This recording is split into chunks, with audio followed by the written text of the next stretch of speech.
My name is Adriana Liege Kane, and I am 22 years old.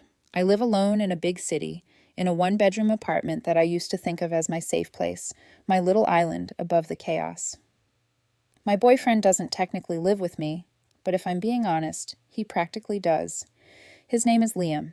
He has his own place with his roommates across town, but he spends so much time at my apartment that half his clothes are in my closet, and his toothbrush has lived in my bathroom for months. I liked it that way. It made this place feel less empty, like we were slowly building something together without saying it out loud. The day everything started, I was at the gym with my friend Mason. We go a few times a week after work just to blow off steam. I was midway through a set when my phone buzzed on the bench next to me. I finished my reps, dropped the weights, and picked it up. It was a text from Liam. "Hey babe, an old friend of mine is in town. Haven't seen them in forever. Oh, any chance I could use your place for a quiet catch-up? Their place is a mess and my roommates are loud as hell." I was a little rushed and sweaty and not really in the mood to type a novel. I glanced at the message, shrugged to myself, and texted back something like, "Sure, that's fine. I'll hang with Mason after the gym so you have time." I didn't ask who the friend was. I didn't ask if it was a guy or a girl. I trusted him. That's the kind of person I was with him. I assumed if it was something important, he'd say. Apparently, I was wrong. During that time, I was focused on my workout. Mason was talking about some new project at work, and I was nodding along, not realizing that my entire night had already gone in a direction I would never have agreed to if I'd known the truth. He texted again about 30 minutes later. "We're here now. Thanks again." I just replied, "Cool," bumped fists with Mason, and we finished our session.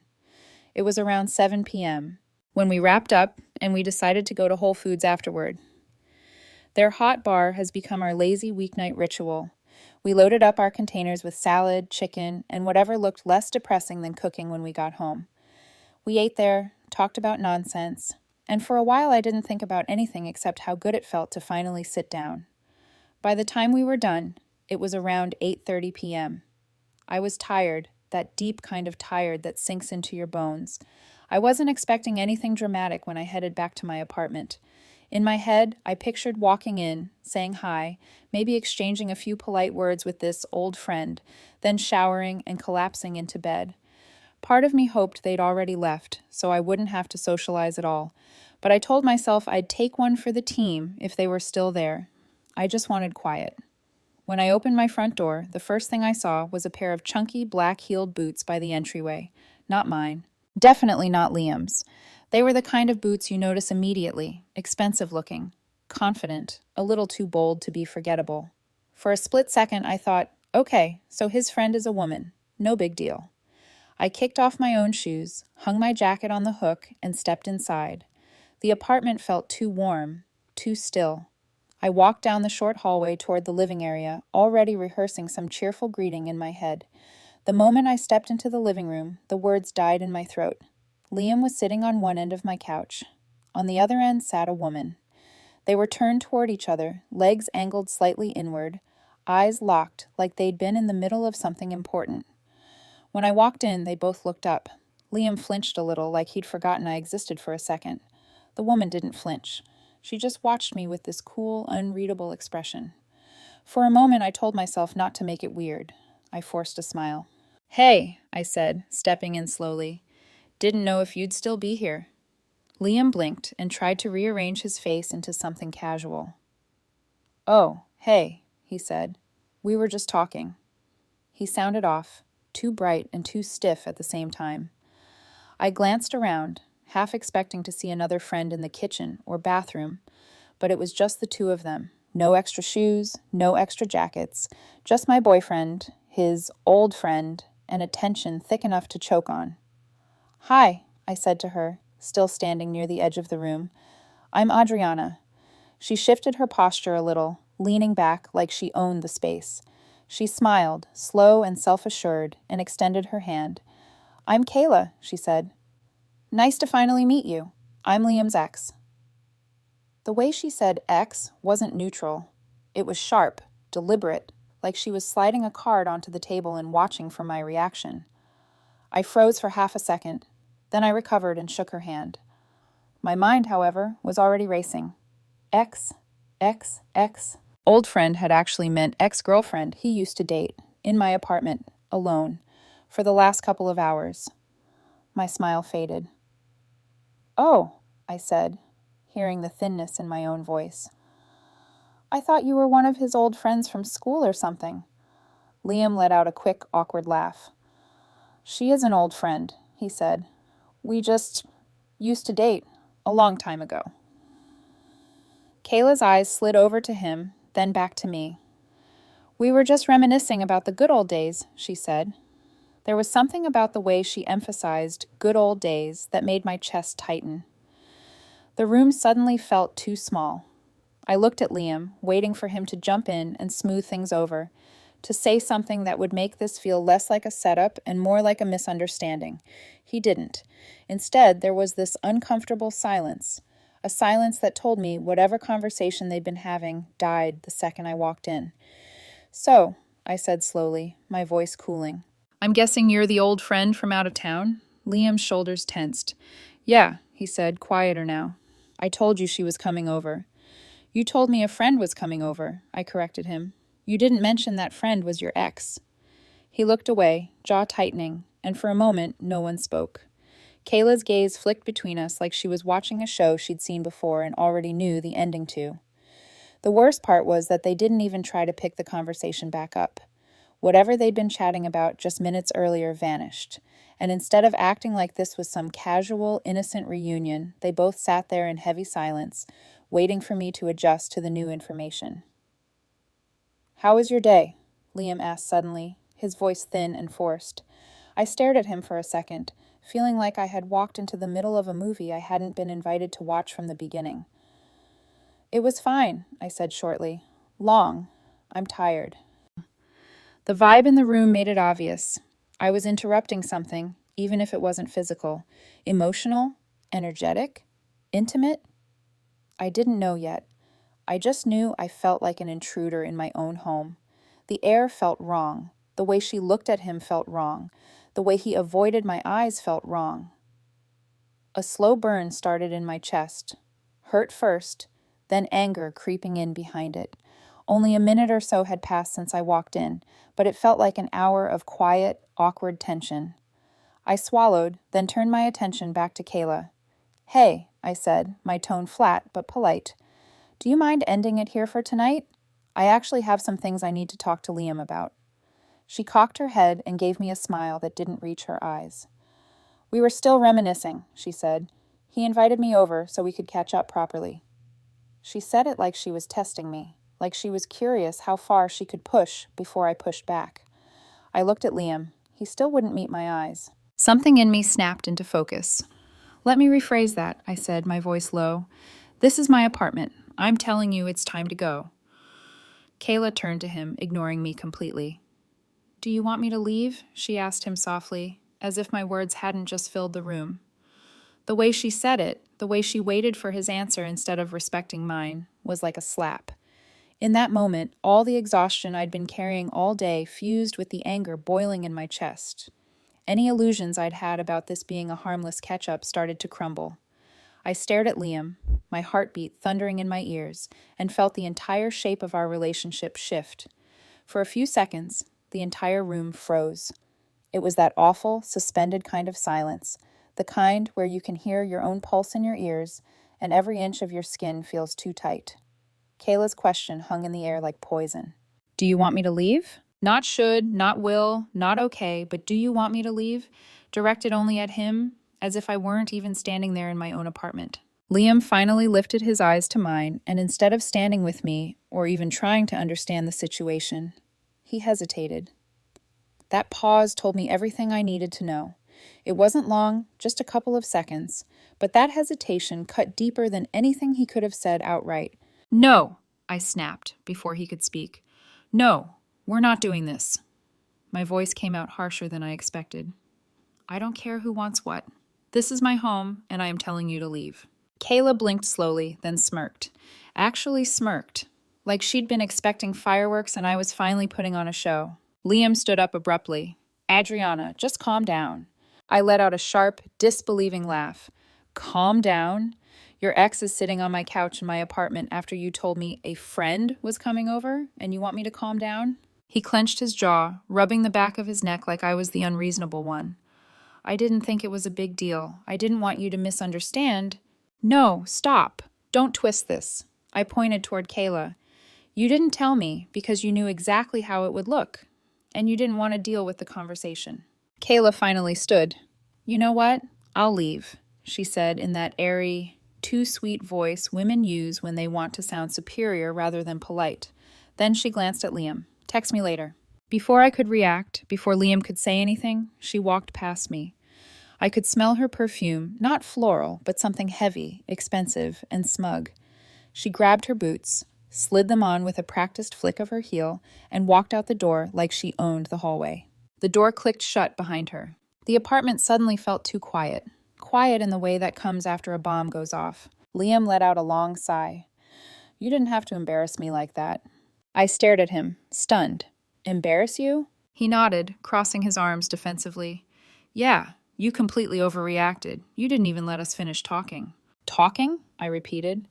Talking about what, Liam? Why were you here with your ex for hours? Why did she act like she had the right to be in my place? Why did she talk to you like... I stopped and took a breath. Why didn't you tell me the truth from the beginning? She needed someone to talk to, he said, his tone growing sharper. She's going through a rough time, and I thought being in a neutral space would help. A neutral space? I repeated incredulously. You mean my home? It's not like anything happened, he insisted. I knew you'd freak out. That's why I didn't make it a big deal. A humorless laugh escaped me. No, Liam, you didn't tell me because you knew it was a big deal. You made it a big deal by hiding it. He threw his hands up. This is why I didn't tell you. You always jump to the worst conclusion. The anger that flooded me in that moment was different from the initial shock. It was deeper, heavier, older. The kind that came from feeling unheard, not just in this moment, but in every moment leading up to it. You brought your ex-girlfriend to my apartment without telling me, I said slowly, trying to keep my voice even. You sat here alone with her. You two were clearly in the middle of some intense conversation when I walked in. She didn't just act like an old friend. She acted like she still had claim to you, and you let her. He scoffed. You're being dramatic. The word snapped something inside me. Oh, dramatic, I whispered. Right, because any woman would be totally fine with her boyfriend hanging out alone with his ex in her home without knowing it was the ex, without being told anything directly. That sounds like a perfectly normal, healthy situation to you? I didn't cheat, he muttered. You're acting like I did something horrible. It's not about cheating, I said, feeling my throat tighten. It's about respect and communication and boundaries and how you just kicked all of that aside like it meant nothing. He ran a hand through his hair, annoyed. I didn't think you'd react like this. You're making something out of nothing. I stared at him, and suddenly I saw the entire picture differently. I saw how Kayla looked at him. I saw how he avoided my eyes. I saw how quickly he defended her, and I realized that even if nothing physical happened, something emotional did. Something private. Something I wasn't supposed to see. Something they couldn't continue once I walked in. Liam grabbed his jacket. You need to cool off. We'll talk when you're less worked up. And he walked out. He walked out. I stood in my living room alone, the imprint of their presence still hanging in the air. My couch looked wrong.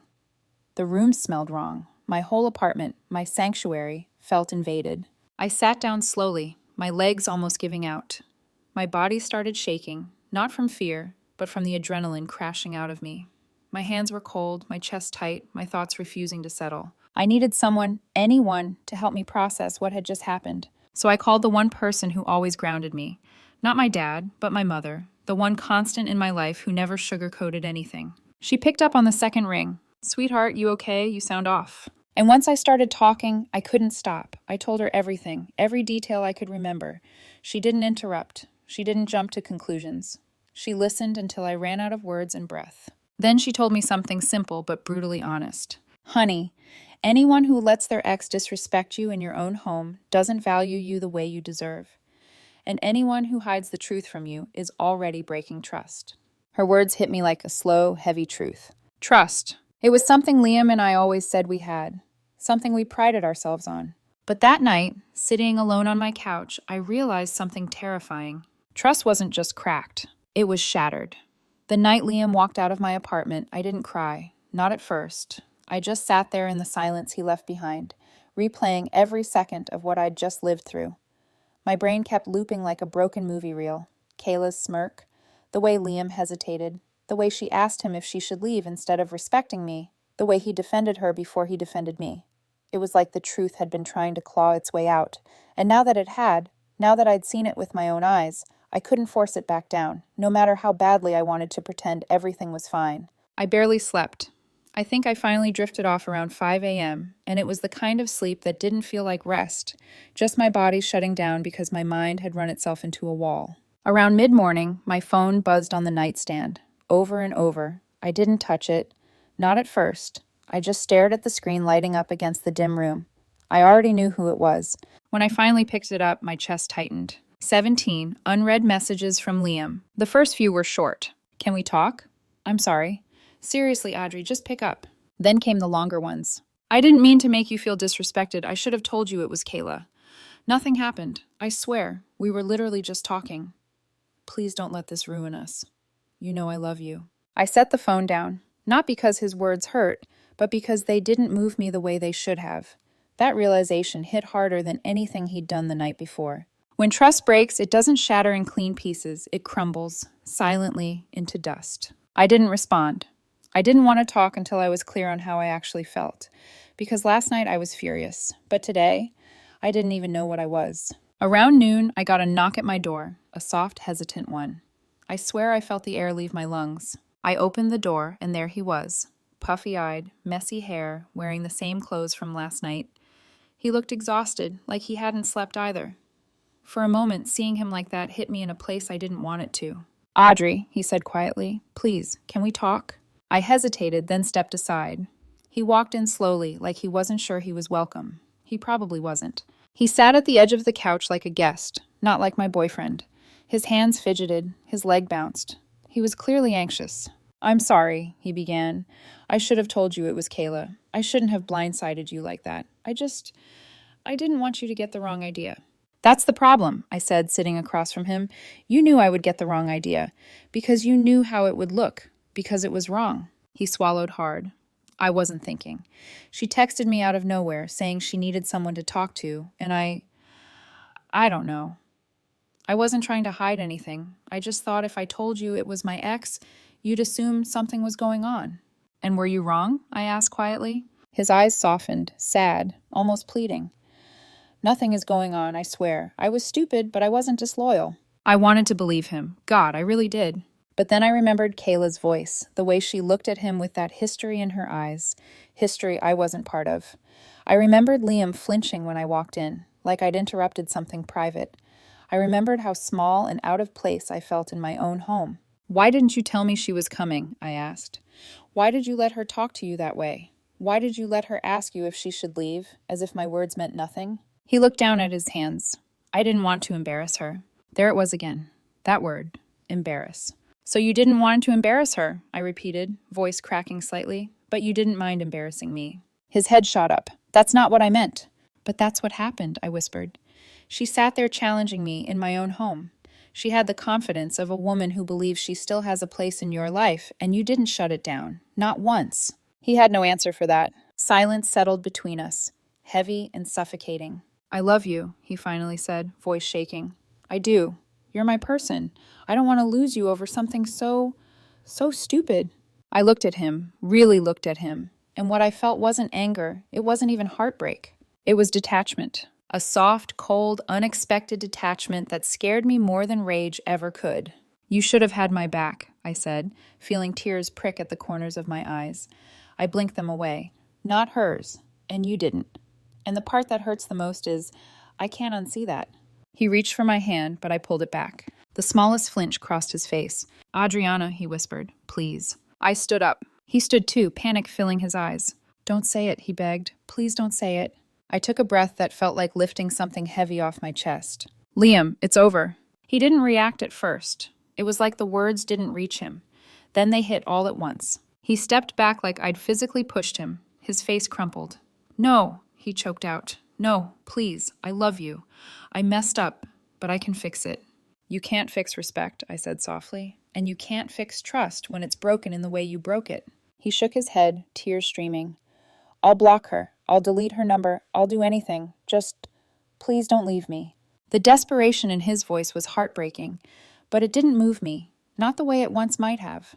My heart hurt, yes, but it also felt strangely steady, sure, resolved. "You made a choice," I said. "You made several choices, actually, and now I'm making mine." He cried harder, reaching for me again, but I stepped back. "I can't do this anymore," I whispered. "I can't stay with someone who made me feel the way I felt last night. I can't keep trying to love someone who doesn't protect me in the moments I need it most." For a long time, he just stood there, broken, shaking, breath ragged. And then he nodded. "Okay," he whispered, "if that's really what you want." It wasn't what I wanted, it was what I needed. He grabbed his jacket with trembling hands. He looked at me one last time, eyes red and raw, like he was memorizing me. Then he walked out. This time I didn't chase him. I didn't text him. I didn't run after him crying. I closed the door gently behind him, leaned my back against it, and let the tears finally come. Tears for the loss, for the disappointment, for the betrayal, for the version of us I had believed in. But deep beneath the heartbreak, there was something else, something steady. A quiet knowing that this was the moment my life forked in a different direction. A direction where loyalty mattered more than love. For a week after the breakup, I drifted through my days on autopilot. Work, shower, sleep, repeat. The silence in my apartment felt both peaceful and strangely loud, like I was learning how to breathe in a new atmosphere. I didn't miss the tension. I didn't miss the second guessing. I didn't miss the way my chest used to tighten every time Liam's phone lit up, but the grief still lingered, quiet, slow, and numbing. During that time, something unexpected happened. My coworker and friend, Naomi, invited me over for one of her painting nights, a casual wine, art, and venting weekly hangout she hosted with a few women in her neighborhood. I agreed, mostly because I needed a distraction. And honestly, I needed female energy, support that wasn't tangled in someone else's expectations. The night was warm and soft-lit, the apartment filled with the smell of acrylic paint and the laughter of women who were comfortable with each other. It felt safe, easy, something I hadn't felt in a long time. Among them was a woman named Jess, outgoing, artistic, the kind of social chameleon who could charm a room just by smiling at it. She had a presence, a vibrancy that made her stand out. She told stories with her hands, joked easily, made everyone feel like they'd known her for years. The first night I met her, I thought she was harmless. I had no idea then that she would become the center of a different storm entirely. A couple of weeks later, Naomi told me Jess was recently divorced after a messy, emotionally draining marriage. "She's trying to rebuild her life," Naomi said, pouring wine into our glasses. "She's a little chaotic, but her heart's good." I didn't question it. I should have. One Thursday night, Naomi mentioned that the group wanted to try something different, a birthday outing for Jess at a bar downtown. Loud music, dancing, drinks. I wasn't sure at first. Bars weren't really my thing, especially after the emotional wreckage of the past few weeks. But Naomi insisted it would be fun, uplifting, a reset button I desperately needed. So I went. The place was loud, crowded, the kind of bar where the floor is slightly sticky and the lights melt into each other. Naomi stuck close to me, but Jess seemed to float through the space. Men noticed her instantly. She leaned into it, encouraging attention, like she'd been starved for it. At first, I brushed it off. Divorce does strange things to people. Maybe she needed to feel something again. But then she started steering attention toward me. "Come on, Adriana, live a little," she shouted over the music. "You're gorgeous. Let loose." Two men approached our group, drawn in by Jess's magnetic energy. She introduced us like we were all single, like we were all here for the same thing. When one of the guys offered to buy drinks, Jess eagerly accepted for all of us. I stepped back. "No, thank you," I said quietly. "I'm not drinking much tonight." Jess rolled her eyes. "Oh, come on, don't be boring. Have fun." I felt a flush of discomfort crawl up my neck. Everything about the situation felt off, too pushy, too forced, too personal, like she wanted something from me that I didn't understand. Eventually, I slipped away to the restroom and dialed Naomi's number. No answer. So I called the one person I trusted most in those moments. Daniel. Daniel was Naomi's husband and a mutual friend, a safe, grounded, dependable guy who always treated me kindly. I wasn't dating him, obviously, but he felt like a stable presence. like an older brother, someone I knew wouldn't judge me for panicking at a bar. He picked up on the first ring. "Adriana, you okay?" "Can you come get me?" I whispered, eyes burning. "I'm already on the way." He didn't even ask why. When I walked out of the bathroom, Jess looked surprised, almost too surprised, to see me leaving. "Already? We're just getting started," she pouted. "I don't feel well," I lied, grabbing my purse. Her expression shifted, almost imperceptibly, into something cooler, more calculating. "Well, suit yourself." Her tone stung more than it should have. I left the bar feeling shaken, unsettled, and oddly watched. A few days later, I got coffee with Naomi. She told me Jess's divorce had been messy, that her husband had been controlling, manipulative, that she'd moved cities to escape the aftermath. Naomi's eyes softened with sympathy. "She's a good person," Naomi said gently. "She just lost herself for a while." I wanted to believe that. I really did. But Jess's behavior that night kept replaying in my head. The way she had encouraged men to flirt with Naomi, who was married. The way she pushed me towards strangers. The way she downplayed my discomfort. The way she seemed irritated that I'd left early. Still, I tried to give her the benefit of the doubt. Everyone has bad nights. Weeks passed. Things seemed normal again. Our painting nights continued. Jess was bright and friendly and fun, a magnetic part of the group. I tried not to overthink the bar incident. Life was finally beginning to feel balanced after everything with Liam. I felt like I was rebuilding something. Myself, my routines, my friendships. And then, one evening after painting night, Jess lingered behind as everyone else packed up. We ended up on Naomi's couch, sipping leftover wine, the lights dimming around us. "You're doing better lately," Jess said suddenly, her voice surprisingly soft. "I can tell." I blinked. "Better?" "With everything," she said vaguely, waving her hand. I nodded slowly, not sure what she meant. "I guess I am." She leaned back, studying me in a way that made my skin crawl. "You're a loyal one," she murmured. "People like you. You're hard to find." The compliment didn't feel like a compliment. I smiled awkwardly, stood up, and decided it was time to leave. She watched me the whole time I gathered my things. It wasn't until I heard the next story, the one that would entwine with mine like a dangerous vine, that I began to realize something was wrong with Jess. Really wrong. One weekend, Naomi invited me over for brunch.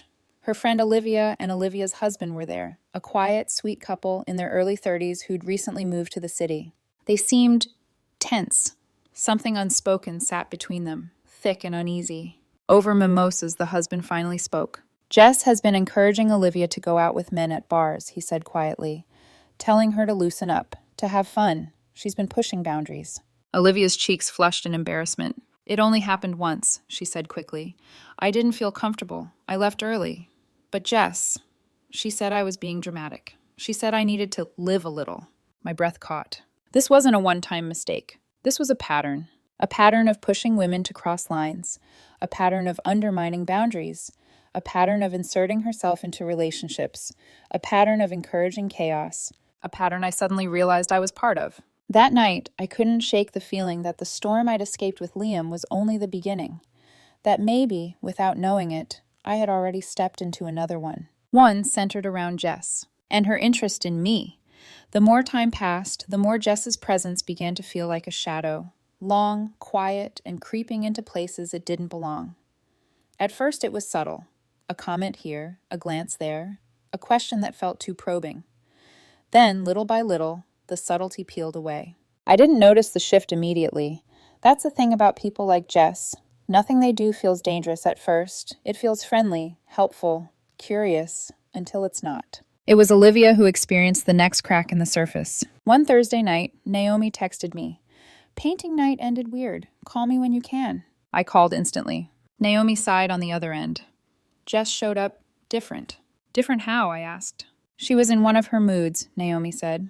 Overly friendly, overly touchy, asking Olivia all kinds of personal questions again. Stuff about her marriage, stuff she had no business digging into.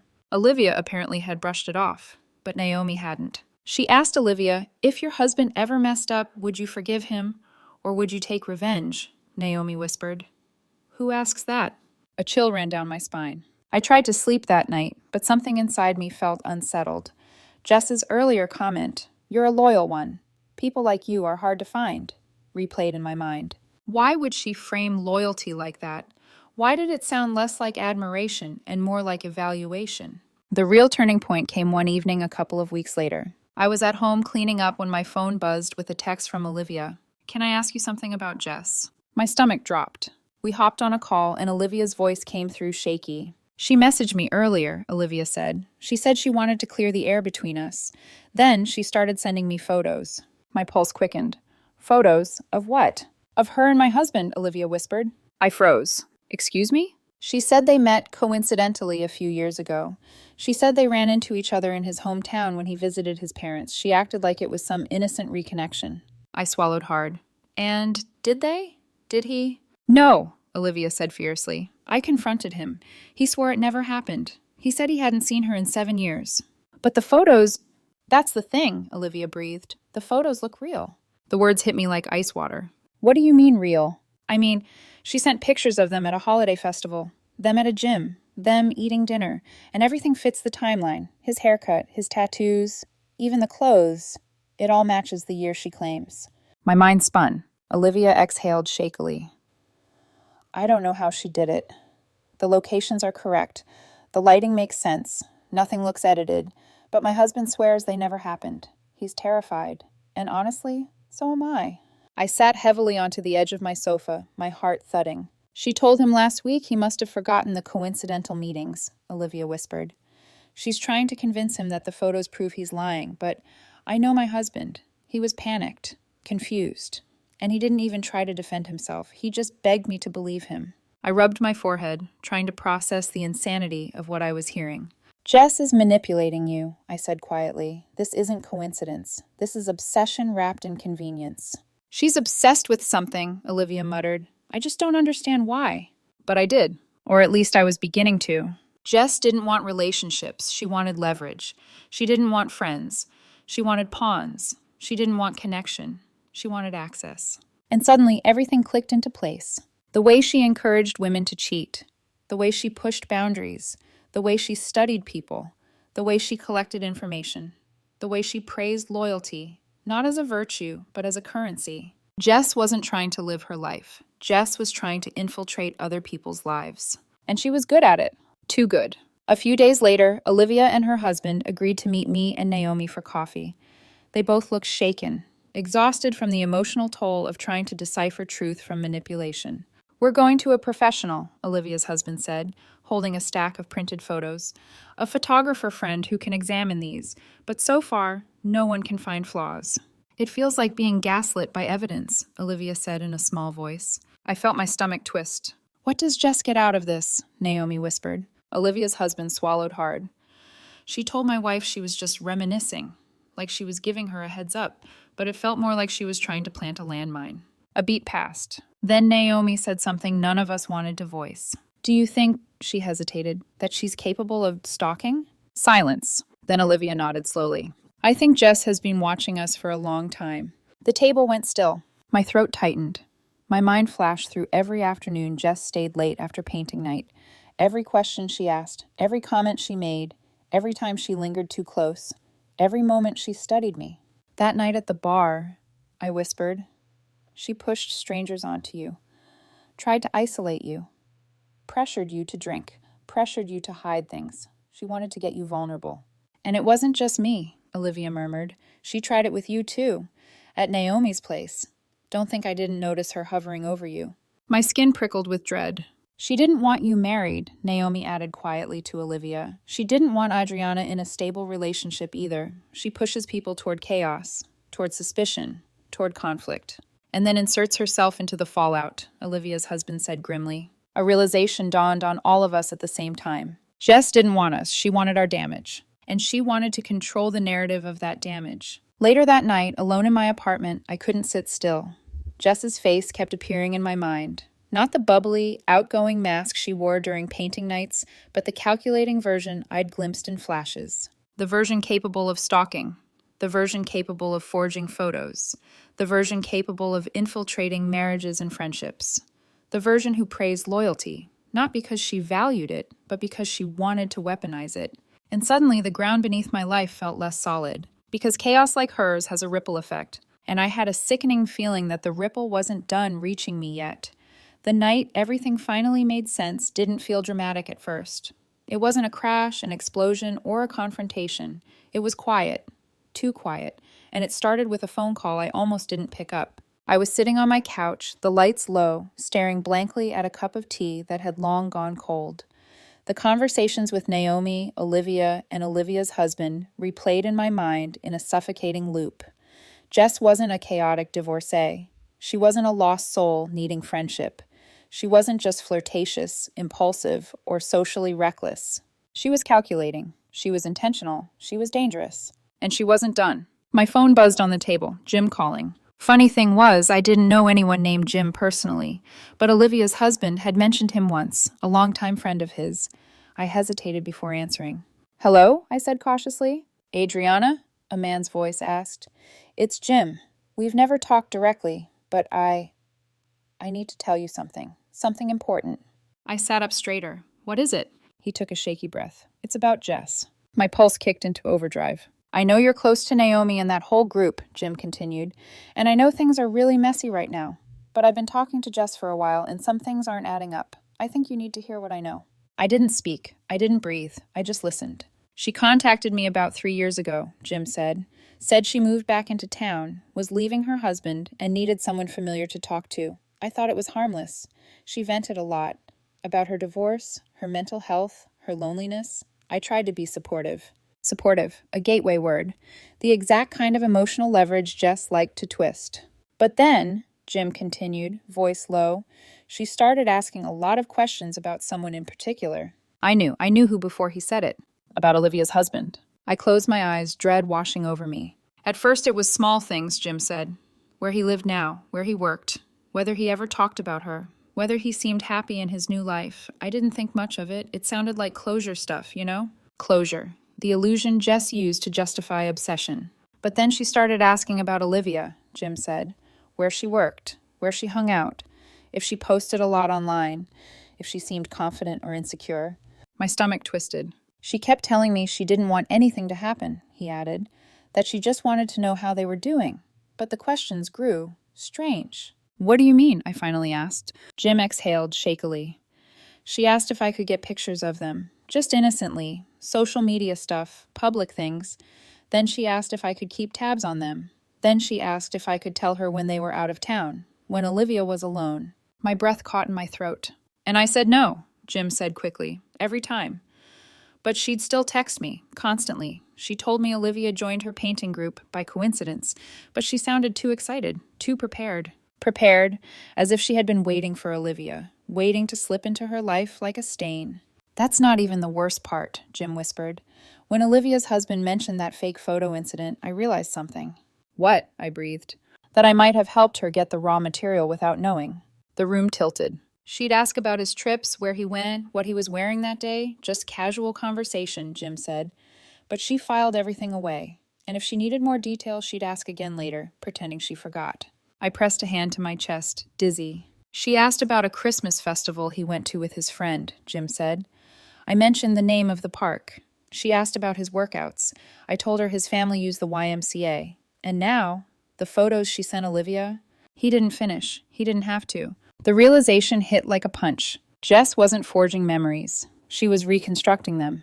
Piece by piece, detail by detail, location by location, with frightening accuracy. Every innocent detail had been ammunition. Every conversation with Jim had been reconnaissance. Every moment of vulnerability between Olivia and her husband had been a target. "She's obsessed," Jim said. "Not with him, not with Olivia. With control, with the drama, with the power of knowing she can destroy stability just by creating the illusion of chaos." A cold, sharp fear unfurled in my chest. "She asked about you too," Jim added quietly. My breath stopped, completely. "What?" I whispered. "She wanted to know who you lived with, whether you were in a relationship, if you seemed loyal." Loyal. That word again. The one she lingered on the night she told me I was a rare, loyal one. "She's been watching all of you," Jim said, "patterning you, testing your boundaries, seeing who cracks first." My skin prickled, my throat tight, and then Jim delivered the final blow. "She told me last week that she's just getting started." I ended the call, slowly, carefully, because my hands were trembling. My apartment suddenly felt too small, too quiet, too exposed. I locked every window, checked the peephole twice. closed my curtains, sat on the floor, and tried to breathe. Jess didn't pick people at random. She picked patterns. She picked vulnerabilities. She picked stories she could twist and manipulate. And now she had a new story, mine. The next morning, Naomi, Olivia, her husband, and I met in Olivia's living room. The tension was draining but resolute. "We need to cut her off," Olivia said firmly. "All of us." Her husband nodded. "And we need to document everything. Every message, every photo, every lie, every encounter." I looked up slowly. "She won't stop unless she's forced to." "And she won't stop it with any of us individually," Naomi added. "She thrives on splitting people apart." "So we stay unified," Olivia said. We all nodded. The unity felt like armor I didn't know I needed. The story didn't end with a dramatic confrontation. It didn't end with shouting or accusations. It ended with something stronger. Silence. All of us blocked her, cut her off, shut down access. Jess tried once, messaging from a friend's number, then twice, sending a cryptic email to Naomi. Then she went quiet. Too quiet. Maybe she got bored. Maybe she found a new target. Maybe she realized we weren't isolated, weren't vulnerable, weren't cracked enough for her to slip through. Or maybe she was watching from a distance. But in that silence, something powerful happened. We reclaimed our stories, our relationships, our trust, our sanity. And I understood something I wish I'd understood sooner. Not all villains enter your life with malice in their eyes. Some walk in smiling, laughing, painting, pouring wine, calling themselves friends. But real danger doesn't always look dangerous. Sometimes it looks like Jess. And sometimes it looks like the friend you never should have opened the door for.